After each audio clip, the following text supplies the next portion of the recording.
ameaças dos Estados Unidos. E aí, eu vou emendar aqui numa história. Sempre que você vê a cobertura de uma guerra, você precisa de alguém que passe essas informações. Esse alguém, eventualmente, pode estar à distância, mas recebendo informações de fontes que estão na guerra. Ou esse alguém pode pisar no local da guerra, observar o que está acontecendo. E a isso nós chamamos de, entre tantas coisas, jornalista correspondente de guerra. O arquivo mental de quem exerce essa função, eu vou ter a oportunidade de perguntar agora.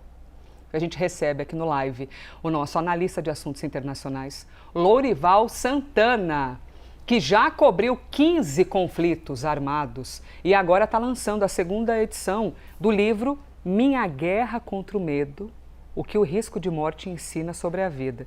Que título e que histórias, hein, Louri? Bem-vindo, estou muito feliz de você estar aqui com a gente. Que prazer estar aqui, eu adoro o seu programa e o seu trabalho também. E agora, inverteu a hora, né, que está sempre tão tarde aqui. Pois nesse cantinho, inclusive, com o William Vac, e agora vindo cedinho aqui para contar para a gente sobre o livro, né, Louri? Exato, esse livro é uma contribuição que eu tento dar com as minhas experiências de coberturas de guerra. A gente até põe aqui em cima, ó, Louri, para poder, que a gente consegue mostrar bonitinho. Pronto. Tá, vamos fazer aqui, ó, live CNN, a televisão, os mistérios da televisão, Lourival. Pronto, aqui, ó. Isso. E uma tentativa de ajudar as pessoas a lidar com o medo, que eu acho que é a força dominante da nossa sociedade, né? E as pessoas vivem habitadas pela ansiedade e elas não aproveitam a vida por causa disso. E na guerra eu aprendi que a vida é muito preciosa. Eu vi meus amigos, meus colegas morrerem, poderia ter sido eu. Muitas vezes eu quase morri. E eu percebi que a vida é muito preciosa e ela precisa ser vivida. E ela só está acessível no presente.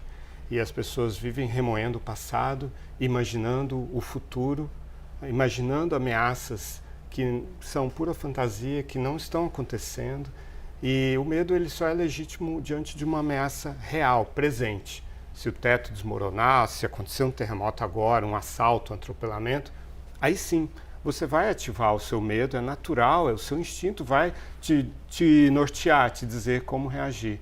Agora, não, de maneira geral, as pessoas sentem medo de algo que não está acontecendo, que elas não sabem se vai acontecer ou não, muitas vezes não acontece, muitas vezes o futuro é até melhor do que elas imaginam e elas sofrem com algo imaginário.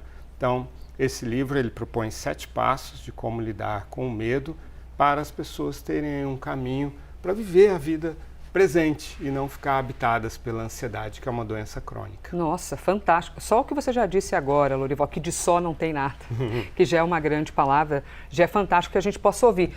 Ô, Louri, essa imagem aqui, explica pra gente, por favor, o que é essa foto da capa? Essa foto é do fotógrafo Juca Varela, que estava comigo em Bagdá, na eleição de 2010, e estava explodindo 5 bombas por minuto. A cidade estava toda paralisada, não podia andar carros, era dia de eleição, e os bravos iraquianos saíam às ruas para votar. E tanto as milícias sunitas quanto xiitas queriam sabotar a eleição e cometiam esses atentados continuamente. E a gente estava caminhando por uma avenida deserta, diante de um blindado do exército iraquiano, quando uma bola veio rolando pela avenida, assim. Tinha uns caras jogando bola lá na frente. E a bola veio de longe, assim. Quando aparece uma bola, o que você faz? Chuta. Certo?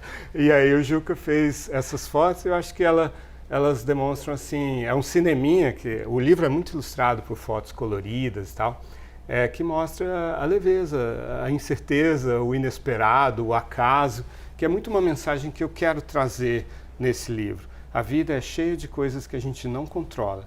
Tentar controlar é que causa ansiedade, causa medo, causa angústia.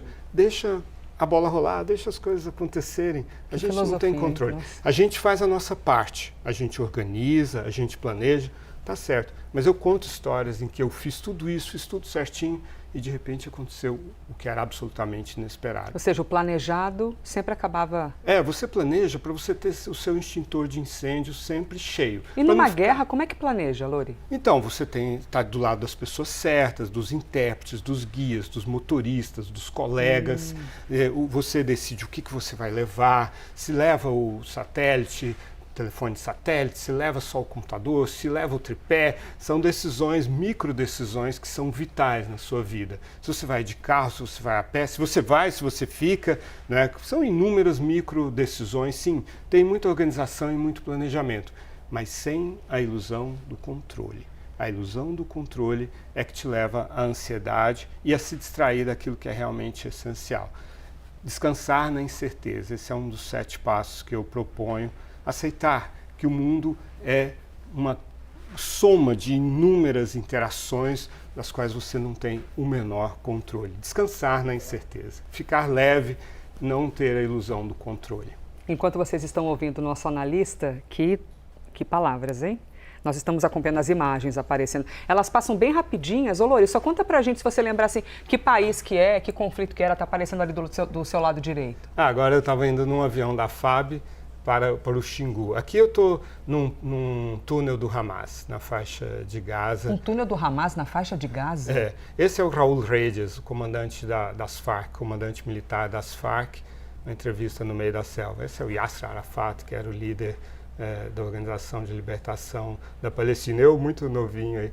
Esse é o meu guia Iqbal Fried durante a entrevista com os Talibã, que foi uma entrevista exclusiva antes do Talibã cair. Esse a gente falou dele, em Bagdá, quando eleição de 2010. Essa também, aí está o Juca Varela, o fotógrafo que estava comigo. Boa parte dessas coberturas foi no Estadão. E aí eu tive uma última cobertura no Afeganistão, que até você participou, porque a gente estava ao vivo quando os Talibã passaram. É verdade. E aí eu falei assim, olha os Talibã passando, olha aí, você estava comigo. É verdade, nós estávamos ao vivo, Lori, você em meio a essa diversidade. A gente tem um vídeo, inclusive, para acompanhar. Aqui! Olha lá. Nossa, Lorival! Vamos ouvir aqui um pouquinho. Sair um pouquinho aqui. São esses os homens que controlam todo o país, Cabul e todo o resto. Chegar bem perto dos Talibã é um dos objetivos dessa viagem. O outro é entender como a população se sente com o grupo de volta ao poder. Tá aí a Bom dia, matéria. Elisa. Bom dia, Rafael. Vocês vão ver agora os Talibã passando. Oi, Talibã passando aí. 2021. Vou até sair um pouquinho aqui. São esses os homens que controlam todo o país, Cabul Impressionante. e todo o resto. Realmente, Chegar nós bem estávamos perto aqui dos Talibã ao vivo, é um dos 5 anos objetivos atrás, dessa viagem. acompanhando tudo isso. O Olha, outro é Lori, entender como é a população fascinante te ouvir e, ao mesmo tempo, claro, uma sensação de como encontrar filosofia em meio ao terror, que tipo de equilíbrio, né, encontrar em meio ao terror. Agora, você está falando tudo isso, tem gente que vai querer ler teu livro. Ah, que bom. Queremos saber como é que faz. É uma autopublicação. Tem um QR Code, inclusive, que vai Isso. aparecer aí para vocês, hein? Isso. Por quê? Porque eu estou autografando cada livro, preenchendo o envelope com o meu nome, Isso é demais, remetente, destinatário, para que as pessoas recebam algo pessoal e eu possa ter o feedback também, porque é um livro muito pessoal. O Marcos Lisboa, que fez o prefácio da 2ª edição, falou assim, isso aqui é muito íntimo, isso aqui é uma sessão de psicanálise, porque eu falo de coisas muito íntimas, né? Então, eu quero que seja um livro íntimo também para as pessoas que vão receber. Demais. Esse QR Code deve ir para o meu site, lá tem um formulário, a pessoa pede como quer que seja o autógrafo, para quem e tal, e eu vou colocar no correio. Isso está sendo muito legal também, Elisa. Ó, o livro de Lorival Santana, então, você que ouviu aqui, ficou interessado, sensacional que a gente tenha o QR Code, aqui o livro, e aí são aproximadamente... Quantas páginas? Quase 300 páginas de muita história, Lorival Santana, nosso analista de assuntos internacionais. Lori, fascinante. Muito obrigado, Elisa. Outro dia, em outra conversa, eu te pergunto por que é que você volta para a guerra. Mas aí, outra sessão de terapia. Cadê os aplausos para Lorival Santana? Aqui, aplausos. Lori, maravilhoso. Deixa eu dar um abraço aqui. Obrigado, viu? Elisa. Afeto, a gente não pode